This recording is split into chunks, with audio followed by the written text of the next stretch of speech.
แต่เช้าเพื่อรอเวลาจะเข้านอนนั่งอะไรอาวรณ์ต้องทนหายใจ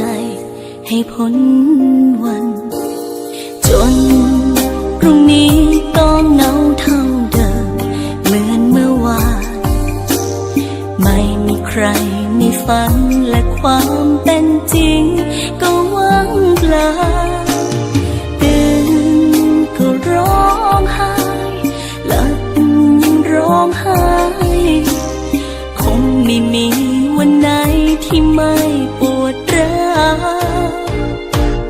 ถ้าคำว่าเหงามันฆ่าคนได้ฉันคงตายนานแล้ว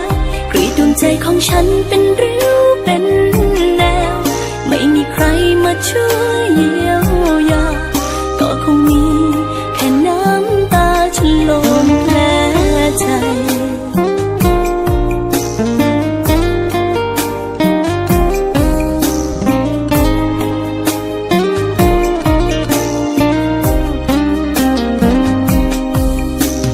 ใครไม่เหงาก็ไม่มีวันจะเข้าใจ